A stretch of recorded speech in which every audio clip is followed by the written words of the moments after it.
It was a quiet morning when I received the news. Karen had once again tried to evict me. Apparently, she thought that since she'd complained in the past, she could bully me out of my own property. She clearly hadn't learned her lesson. What she didn't realize was that I had just purchased her property in foreclosure. I drove over to her house, a smug little place that had been the headquarters of her petty HOA antics for years. She was on the porch, arms crossed, glaring like a thundercloud. "You can't just," she started, but I held up a hand. "Actually," I said calmly, "I now own this property. Every complaint, every harassment attempt, every tiny bit of intimidation you've tried to throw at me ends here, on your doorstep." Her face turned red, and she sputtered, "That doesn't mean anything." "Oh, it means plenty," I replied, smiling as I handed her the papers proving the purchase.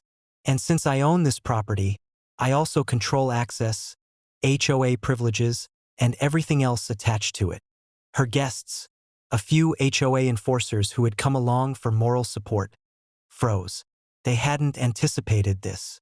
Karen had spent years thinking she had power, only to realize that her leverage was gone, completely and legally nullified. I went on, explaining that her previous attempts to interfere with my land, block my driveway, and harass my family had all been documented. And now, every action she might consider would be scrutinized under the same laws she had tried to bend. With her property now mine, the tables were turned completely. Karen tried to argue, but the law was on my side, and I made it clear. Any attempt to approach my property without permission would be considered trespassing. Any attempt to intimidate, harass, or block access would trigger immediate legal action. Her smug expressions evaporated into panicked looks as she realized just how thoroughly she had underestimated me. Then came the final blow. I changed the locks on her house, posted notices about restricted access, and informed the HOA that I now had complete authority over her former property. The irony wasn't lost on me. Karen had spent years trying to evict me from my ranch, and now she was powerless to set foot on her own front porch. By the time I left, Karen was screaming into the wind, utterly defeated.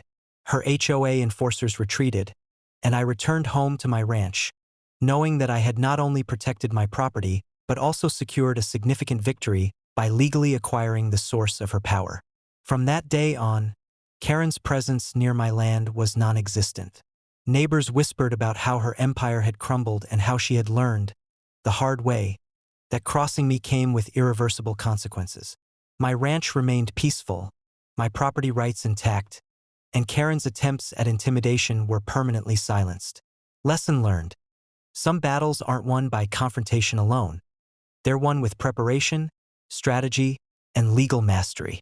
And Karen had just been schooled in all three.